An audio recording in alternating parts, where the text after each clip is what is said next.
दोस्तों, reserve bank of India यानी कि आरबीआई ने अपने रेपो रेट को गिरा दिया है और अभी भविष्य में रेपो रेट को और गिराने की बात चल रही है। जब भी रेपो रेट गिरता है तो यहां पर इंटरेस्ट रेट्स यानी कि ब्याज के दर भी गिर जाते हैं। और ये चीज मैं नहीं कह रहा हूं बल्कि हमारी इकोनॉमिक्स हमें यही समझाती है कि पिछले कुछ सालों में जब भी रेपो रेट गिरे हैं तब हमें ब्याज में कटौती देखने को मिली है। आज इस वीडियो में मैं एनएससी यानी कि नेशनल सेविंग सर्टिफिकेट की विस्तार में बात करने वाला हूं।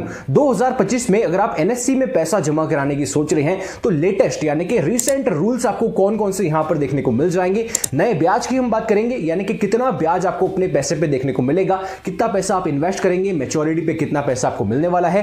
टैक्सेस की बात करेंगे यानी कि आपने पैसा तो जमा करा दिया, उसके ऊपर टैक्स कितना लगने वाला है, और भी तमाम बहुत सारी चीजों की हम इस वीडियो में बात करेंगे जो कि आपको एनएससी करवाने से पहले अति आवश्यक रूप से पता होनी बहुत ज्यादा जरूरी है। मेरा नाम है अनीश और आप देख रहे हैं पोस्ट ऑफिस कम्युनिटी। ये एक ऐसी जगह है जहां पर आपको अलग अलग स्कीम्स की जानकारी मिलती है और अगर कोई भी स्कीम में अपडेट होता है तो वो भी आपको यहां पर तुरंत दे दिया जाता है। अगर आप कोई भी वीडियो मिस नहीं करना चाहते हैं तो नीचे सब्सक्राइब पे क्लिक जरूर कीजिए और शुरू करते हैं इस वीडियो को। देखिए, एनएससी के अंदर हमको काफी सारे नए रूल्स यहां पर देखने को मिल जाते हैं। तो सबसे पहले मैं आपको इस वीडियो की टाइमलाइन समझा देता हूं यानी कि किस प्रकार से अपन चीजों की बात करेंगे। सबसे पहले अपन बात करेंगे कि एनएससी क्या होता है। इसके बाद में अपन बात करेंगे कि कौन कौन से लोग ऐसे हैं जो कि एनएससी के अंदर अपना पैसा इन्वेस्ट कर सकते हैं। इसके बाद में हम बात करेंगे इन्वेस्टमेंट की लिमिट्स क्या है यानी कि कम से कम और ज्यादा से ज्यादा कितना पैसा आप यहां पर जमा करा पाएंगे। इसके बाद में हम बात करेंगे एनएससी के कुछ ऐसे फीचर्स की, साथ के साथ में एनएससी के रूल्स की भी बात करेंगे।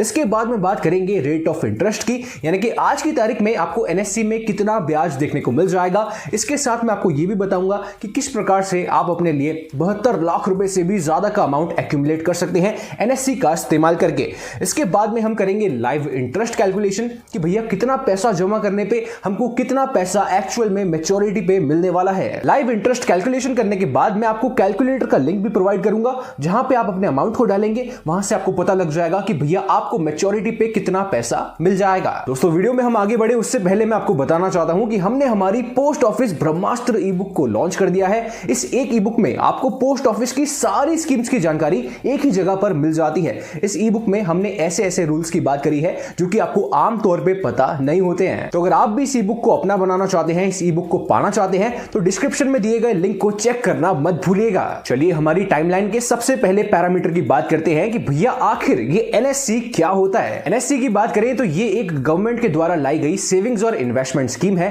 जहां पर आप अपने पैसे को लमसम तरीके से इन्वेस्ट करते हैं यानी कि एक बार में इन्वेस्ट करते हैं। आप जितना भी पैसा यहां पर इन्वेस्ट करेंगे 5 सालों के लिए आपका पैसा यहां पर लॉक हो जाता है।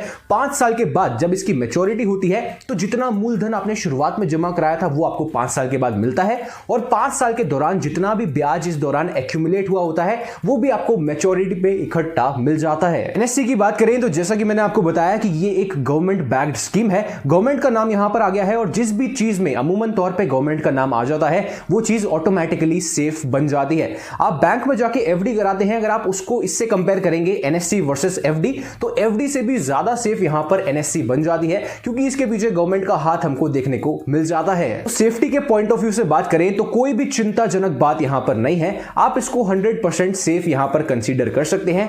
रिटर्न्स की बात करें तो रिटर्न्स आपको यहां पर फिक्स्ड देखने को मिलते हैं यानी कि शुरुआत में पहले दिन पे आपको बता दिया जाता है कि भैया 5 साल के बाद आपको टोटल कितना पैसा मिलने वाला है। अगर फ्लक्चुएटिंग रिटर्न्स होते तो आपको पता नहीं होता कि 5 साल के बाद आपको कितना मिलने वाला है, लेकिन यहां पर आपको फिक्स्ड रिटर्न्स देखने को मिल जाएंगे। अगर आप आज की तारीख में एनएससी में पैसा लगाते हैं तो आज की तारीख पे जो भी ब्याज चल रहा होगा वो आपका 5 साल तक लॉक हो जाएगा और 5 साल के बाद जो आपको मैच्योरिटी पे पैसा मिलेगा वो आज के ब्याज के दर पे ही मिलेगा। तो यहां तक हमको मोटा मोटा क्लियर है कि भैया एनएससी आखिर क्या होती है। अब चलिए बात करते हैं कि कौन कौन से लोग ऐसे हैं जो कि एनएससी के अंदर अपना पैसा जाके इन्वेस्ट कर सकते हैं। देखिए, सबसे बड़ी और सबसे प्रोमिनेंट कंडीशन यहां पर आती है कि आपको एक भारत का नागरिक होना अनिवार्य है यानी कि आप एक इंडियन सिटीजन होने चाहिए अति आवश्यक रूप से। अगर आपकी उम्र 18 साल से ज्यादा है, 18 साल से कम है तो भी आप यहां पर इन्वेस्ट कर पाएंगे। उम्र का कोई भी क्राइटेरिया नहीं है, लेकिन आपको इंडियन सिटीजन होना पड़ेगा अगर आप एनएससी में अपना पैसा लगाना चाहते हैं। नंबर ऑफ अकाउंट्स की बात करें यानी कि एक व्यक्ति अपने नाम पे कितने खाते एनएससी में खुलवा सकता है तो इसके ऊपर भी कोई भी लिमिट यहां पर निर्धारित नहीं है।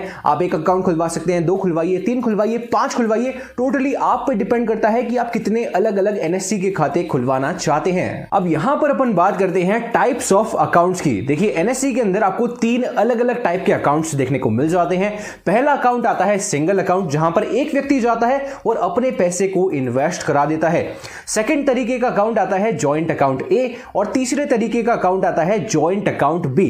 जो फर्स्ट वाला अकाउंट है वहां पर केवल एक व्यक्ति जाएगा, पैसा जमा कराएगा। जो दूसरा और तीसरे नंबर वाला अकाउंट है वो जॉइंट अकाउंट्स हैं। इनकी अपन विस्तार में आगे बात करते हैं। जैसा कि मैंने आपको बताया कि जॉइंट अकाउंट दो प्रकार के होते हैं। मान के चलिए कि आप जॉइंट अकाउंट ए के अंदर तीन लोग आके एक साथ इन्वेस्ट कर रहे हैं, यानी कि जॉइंट तरीके से इन्वेस्ट कर रहे हैं। जॉइंट अकाउंट में दो लोग भी इन्वेस्ट कर सकते हैं और तीन लोग साथ में आके भी इन्वेस्ट कर सकते हैं। अब तीन लोगों ने मान के चलते हैं कि जॉइंट अकाउंट ए में अपना पैसा इन्वेस्ट किया, उन्होंने इन्वेस्ट किया, 5 साल हो गए, मैच्योरिटी का जब समय आया, जब पैसा उनको वापस मिलना था, तो तीनों लोग यहां पर डिसाइड कर सकते हैं कि तीनों में से कौन सा एक ऐसा व्यक्ति हो सकता है जिसको सारा का सारा मैच्योरिटी अमाउंट मिल जाए, यानी कि तीन में से एक व्यक्ति को सारा का सारा मैच्योरिटी पे अमाउंट मिल जाए। ये जो अकाउंट है काफी यूजफुल रहता है। फॉर एग्जांपल पेरेंट्स है और उनका बच्चा है, तीन जनों ने आके साथ में अपना जॉइंट अकाउंट खुलवा दिया। मैच्योरिटी पे भाई पेरेंट्स चाहते हैं कि हमारे बच्चे को सारा का सारा पैसा मिल जाए, तो वो वहां पर बच्चे को भी नॉमिनेट इसमें कर सकते हैं कि जो जॉइंट अकाउंट का सारा मैच्योरिटी बेनिफिट है वो सीधा हमारे बच्चे को मिल जाए। वहीं पर बात करें जॉइंट अकाउंट बी की, मान के चलते हैं तीन लोग साथ में आए, तीनों ने यहां पर जॉइंट अकाउंट बी के अंदर अपने पैसे को इन्वेस्ट किया, 5 साल हो गए, मैच्योरिटी का समय आया, पैसे मिलने का समय आया, तो तीनों लोग यहां पर डिसाइड कर सकते हैं कि भैया तीनों लोगों को मैच्योरिटी का अमाउंट है वो इक्वली डिवाइड होके मिल जाए। तो अगर आप एक ऐसा जॉइंट अकाउंट चाहते हैं जहां पर मैच्योरिटी का सारा पैसा किसी एक अकाउंट होल्डर, एक जॉइंट अकाउंट होल्डर को मिल जाए, तो जॉइंट अकाउंट ए आप खुलवा सकते हैं। वहीं पर अगर आप एक ऐसा खाता चाहते हैं जहां पर मैच्योरिटी पे जितना भी पैसा मिल रहा है वो सारे होल्डर्स के बीच में इक्वली डिवाइड हो जाए, तो फिर आप जॉइंट अकाउंट भी वहां पर खुलवा सकते हैं। तो बेसिकली आपके पास ये ऑप्शन है कि आप पैसों को सबके बीच में इक्वली डिवाइड करना चाहते हैं या फिर एक व्यक्ति को सारा का सारा पैसा मैच्योरिटी पे देना चाहते हैं। अब चलिए बात करते हैं नेशनल सेविंग सर्टिफिकेट के डिपॉजिट लिमिट की, यानी कि कम से कम और ज्यादा से ज्यादा कितना पैसा आप एनएससी में जमा करा सकते हैं। मिनिमम अमाउंट की बात करें तो कम से कम आपको यहां पर 1000 रुपए से एनएससी का खाता खुलवाना पड़ेगा, यानी कि कम से कम 1000 रुपए तो इन्वेस्ट करने पड़ेंगे।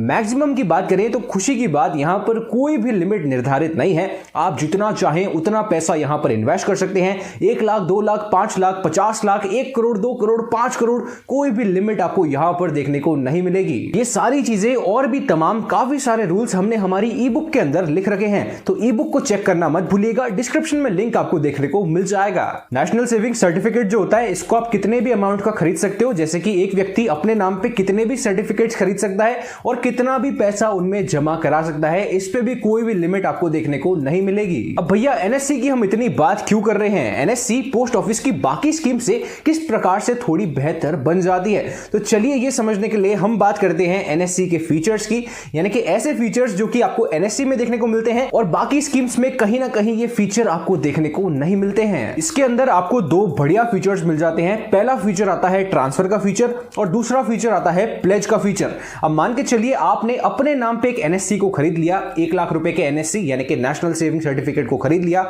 इसके बाद में आप चाहते हैं कि किसी और व्यक्ति के नाम पे मैं ये ट्रांसफर कर दूं, तो यहां पर ये चीज संभव है। अगला फीचर आता है प्लेज का, यानी कि आप अपनी एनएससी को गिरवी भी रख सकते हैं। अब ये जो फीचर्स हैं ये आपको आमतौर पे बाकी स्कीम्स में देखने को नहीं मिलते हैं। आप चाहें तो आराम से ट्रांसफर कर सकते हैं, प्लेज कर सकते हैं। भैया बैंक में आपको कहीं पर सिक्योरिटी डिपॉजिट देना है, कुछ गिरवी रखना है, आपके पास प्रॉपर्टी तो है नहीं, आपके पास एनएससी है तो आप उसको वहां पर गिरवी रख सकते हैं। अब मान के चलते हैं आपने बैंक से लोन लिया, आपके पास कोई और एसेट नहीं थी जिसको आप एज अ प्लेज यूज कर सकें, एज अ कोलेटरल यूज कर सकें, तो आपने अपनी एनएससी को वहां पर प्लेज कर दिया।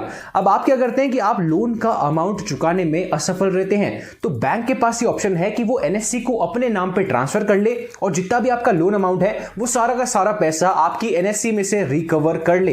तो यहां पर ट्रांसफर का फीचर इस केस में बैंक के लिए भी काफी यूजफुल रहेगा कि अगर आप पैसा देने में असफल रहते हैं, सक्षम नहीं है आप पैसा देने में, लौटाने में, तो आपकी जो एनएससी है वहां से पैसा रिकवर किया जा सकता है। और भी कंडीशंस होती हैं जहां पर आपकी एनएससी ट्रांसफर हो सकती है। जो एनएससी के होल्डर है मान के चलते हैं उनकी मृत्यु हो जाती है, तो जो नॉमिनी होते हैं उनके पास ऑप्शन होता है कि वो अपने नाम पे एनएससी को इशू करवा लें, यानी कि ट्रांसफर करवा लें। इसको हम बोलते हैं नाम ट्रांसफर। तो जब भी किसी की डेथ होती है तो आपको बेसिकली नाम ट्रांसफर कराना होता है। इसी प्रकार से एनएससी का भी नाम ट्रांसफर हो जाता है नॉमिनी के नाम पे। और भी कंडीशंस आती है जहां पर आपकी एनएससी प्लेज होती है, ट्रांसफर होती है। अगर कोर्ट ने ऑर्डर दे दिया है कि भैया इसको इसके नाम पे ट्रांसफर करना है, इसको यहां पर प्लेज करना है, तो कोर्ट के ऑर्डर से भी यहां पर ये चीजें हो सकती हैं। नॉर्मली देखा देखा जाए तो आप इस एनएससी को ट्रांसफर नहीं कर सकते हैं। अगर कोर्ट का ऑर्डर आ गया है तो फिर ट्रांसफर हो जाएगी, अगर नॉमिनी वाला चक्कर आ गया है तो भी ट्रांसफर हो जाएगी, और अगर आपने कहीं पर प्लेज किया है, बैंक को अपने नाम पे ट्रांसफर करनी है, आपका पैसा रिकवर करना है,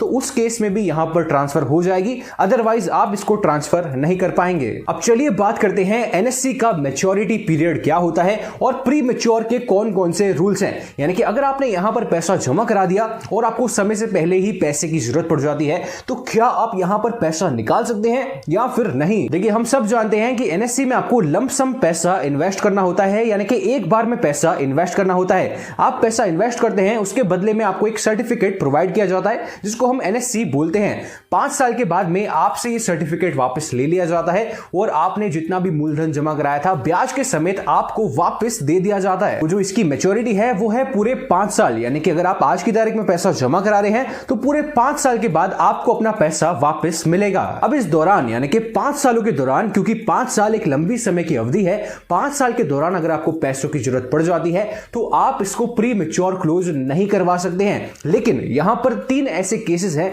जहां पर आपका एनएससी का अकाउंट प्री मैच्योर क्लोज किया जा सकता है। केवल इन 3 केसेस में ही संभव है, अदरवाइज आप इसको क्लोज नहीं करवा पाएंगे। तो तीनों केसेस की अपन एक एक करके बात कर लेते हैं। पहला केस आता है कि जो अकाउंट होल्डर है जिन्होंने एनएससी ली थी, अगर 5 साल के दौरान 5 साल से पहले ही उनकी यहां पर मृत्यु हो जाती है तो नॉमिनी के पास 2 ऑप्शन होते हैं। पहला ऑप्शन होता है कि नॉमिनी एनएससी को अपने नाम पे ट्रांसफर करा ले। दूसरा ऑप्शन होता है कि नॉमिनी यहां पर इसको प्री मैच्योर क्लोज करवा दे, यानी कि समय से पहले ही बंद करवा दे और पैसा वापस ले ले। तो इस केस में नॉमिनी के पास ये ऑप्शन है कि वो 5 साल पूरे होने से पहले ही इसको प्री मैच्योर क्लोज करा सकता है। दूसरा केस आता है कि अगर कोर्ट ने ऑर्डर दे दिया है कि भैया आपके ऊपर कोई लीगल केस चल रहा है, कोई डिस्प्यूट चल रहा है और कोर्ट कहता है कि आपकी एनएससी को यहां पर बंद करना चाहिए, यानी कि प्री मैच्योरली बंद कर देना चाहिए, तो उस केस में भी आपकी एनएससी वहां पर बंद हो सकती है। तीसरा केस आता है कि अगर आपने किसी बैंक से लोन लिया है, वहां पर एनएससी को प्लेज किया है, आप पैसा चुकाने में असफल रहते हैं, सक्षम आप नहीं हैं, तो बैंक के पास भी 2 ऑप्शन है। बैंक चाहे तो पहले ऑप्शन में एनएससी को अपने नाम पे ट्रांसफर करा सकती है। दूसरा, अगर बैंक चाहे तो यहां पर आपकी एनएससी को प्री मैच्योरली परमानेंटली क्लोज भी कर सकती है और सारा का सारा पैसा रिकवर कर सकती है। तो अगर बैंक वाला सीन है तो यहां पर भी आपकी एनएससी बंद हो सकती है। 5 साल का इसका ड्यूरेशन होता है। अब अगर आपकी एनएससी प्री मैच्योर क्लोज हो रही है, यानी कि समय से पहले क्लोज हो रही है, तो कुछ ना कुछ पेनल्टी तो लगेगी। अगर आपकी एनएससी 1 साल के अंदर अंदर प्री मैच्योर क्लोज हो जाती है, यानी कि 1 साल से पहले ही प्री मैच्योर क्लोज हो जाती है, तो वहां पर आपके पैसे पे आपको कोई भी ब्याज देखने को नहीं मिलेगा।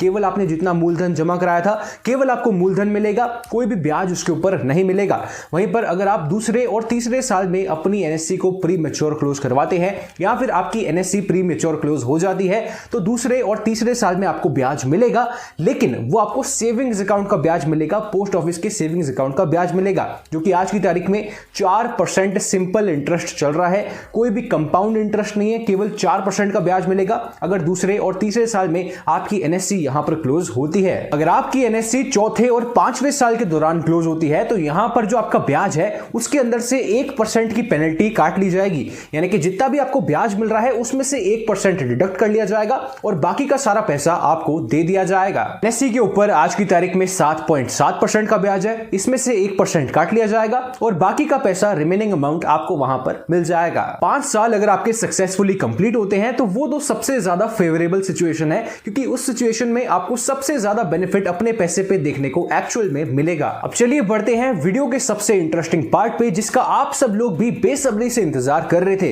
ये जो पार्ट है ये है इंटरेस्ट कैलकुलेशन का पार्ट, जहां पर हम लाइव इंटरेस्ट कैलकुलेशन करने वाले हैं। अलग अलग अमाउंट यहां पर एनएससी में इन्वेस्ट करके देखेंगे और पता लगाएंगे कि भैया 5 साल के बाद आपको टोटल कितना पैसा उस केस में मिल जाएगा। इंटरेस्ट रेट की बात करूं तो 7.7% का ब्याज आपको यहां पर देखने को मिल जाएगा, जो कि ईयरली कंपाउंड होता है, यानी कि साल दर साल आपको यहां पर कंपाउंडिंग अपने ब्याज की देखने को मिल जाती है। मिनिमम अमाउंट से शुरू करते हैं कि अगर आप यहां पर 1000 रुपए इन्वेस्ट करते हैं एनएससी में, आज आपने इन्वेस्ट किया, 5 साल के लिए इसको छोड़ दिया, 5 साल के बाद इसकी मैच्योरिटी होगी, तो 1000 रुपए पे 7.7% के हिसाब से आपको टोटल ब्याज मिलेगा 449 रुपीस का। टोटल आपका मैच्योरिटी अमाउंट होने वाला है 1449 रुपीस। वहीं पर अगर आप इन्वेस्टमेंट अमाउंट को थोड़ा और बढ़ाते हैं, 1000 की जगह 5000 रुपए को इन्वेस्ट करते हैं, आज आपने इन्वेस्ट किया, 5 साल के लिए छोड़ दिया, 5 साल बाद मैच्योरिटी होगी, तो यहां पर आपको इस दौरान टोटल ब्याज मिलेगा 2245 रुपए का।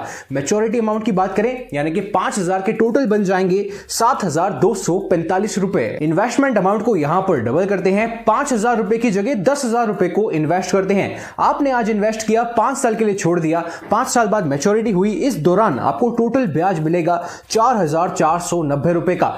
मैच्योरिटी अमाउंट की बात करें तो 10,000 रुपए के बन जाएंगे 14,490 रुपए। अब चलिए 50,000 रुपए को इन्वेस्ट करके देखते हैं एनएससी में। 50,000 रुपए आपने इन्वेस्ट किए, 5 साल का इसका ड्यूरेशन है, 5 साल बाद मैच्योरिटी हुई, इस दौरान आपको टोटल ब्याज मिलेगा 22,452 रुपए का। मैच्योरिटी अमाउंट की बात करें तो आपके 50,000 बन जाएंगे 72,452 रुपए में। हजारों की गिनती हो गई, अब बढ़ते हैं लाखों की गिनती पे। अगर आप एनएससी में पूरे 1 लाख रुपए को इन्वेस्ट करते हैं, 5 साल के बाद मैच्योरिटी होगी, 5 साल के दौरान आपको टोटल ब्याज मिलेगा 44,903 रुपए का। आपके 1 लाख रुपए बन जाएंगे टोटल 1,44,903 रुपए। 2 लाख रुपए का भी आप कैलकुलेट कर सकते हैं, जस्ट आपको ब्याज को डबल करना है 1 लाख वाले ब्याज को, तो आपके पास 2 लाख रुपए का मैच्योरिटी अमाउंट भी वहां पर आ जाएगा। अब चलिए बात करते हैं कि आप यहां पर 5 लाख रुपए इन्वेस्ट कर रहे हैं और 5 लाख रुपए को आप 5 साल के लिए रख रहे हैं, 5 साल बाद मैच्योरिटी होगी, 5 साल के दौरान आपको टोटल ब्याज मिलेगा 2,24,517 रुपए का। मैच्योरिटी अमाउंट की बात करें तो आपके 5 लाख टोटल बदल जाएंगे 7,24,517 रुपए में। अब मान के चलते हैं कि आपने एनएससी में 10 लाख रुपीस को इन्वेस्ट किया है, 10 लाख रुपए को इन्वेस्ट किया है, टोटल आपका 5 साल के बाद ब्याज बनेगा 4,49,034 रुपीस का।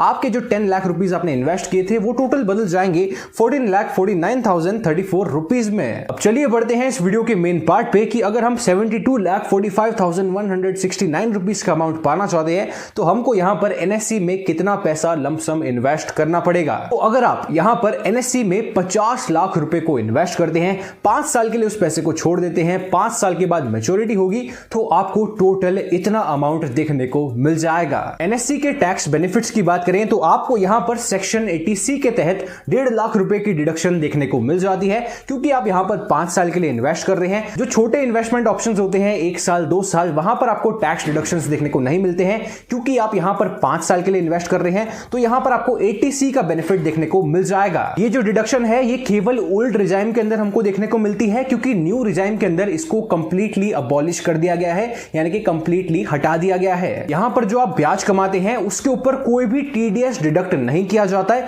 लेकिन 5 साल के बाद जो आपका टोटल मैच्योरिटी अमाउंट होने वाला है, जो आपको ब्याज पर एनम का मिल रहा है, वो आपको खुद से कैलकुलेट करना पड़ेगा। एनुअल इनकम जो आपकी ब्याज से हो रही है उसको आपको पर एनम का कैलकुलेट करके इनकम फ्रॉम अदर सोर्सेस में दिखाना पड़ेगा। और अगर आप इनकम टैक्स स्लैब में आते हैं तो आपको उस इंटरेस्ट इनकम पे जो भी आपका टैक्स स्लैब है उसके हिसाब से इनकम टैक्स भी भरना पड़ेगा। दोस्तों, अगर आप एनएससी के टैक्स रूल्स और भी एनएससी के छोटे छोटे रूल्स की जानकारी पाना चाहते हैं तो हमने हमारी ई बुक में सारे रूल्स की बात करी है। केवल एनएससी नहीं बल्कि पोस्ट ऑफिस की सारी स्कीम्स की आपको जानकारी एक ही ई बुक में एक ही जगह पर देखने को मिल जाएगी। इस ई बुक को चेक करना मत भूलिएगा, डिस्क्रिप्शन बॉक्स में आपको लिंक मिल जाएगा। मुझे उम्मीद है आपको एनएससी के ऊपर यह वीडियो बहुत ज्यादा पसंद आई होगी। अगर आप एनएससी के अलावा बाकी स्कीम्स की जानकारी पाना चाहते हैं, जैसे कि senior citizen saving scheme, MIS और आरडी, तो यहां पर आप हमारी इन वीडियोस को देख सकते हैं। अगर आप इस वीडियो को यहां तक देख रहे हैं तो कमेंट्स के माध्यम से जरूर बताइए कि आप कौन से शहर से इस वीडियो को देख रहे हैं, क्योंकि आगे हमको पता होना चाहिए कि हमारे व्यूअर्स कौन कौन से शहरों से हमको देखते हैं। आज की इस वीडियो में इतना ही। मैं मिलूंगा आपसे किसी और अगली वीडियो में। इस वीडियो को यहां तक देखने के लिए आपका बहुत बहुत धन्यवाद।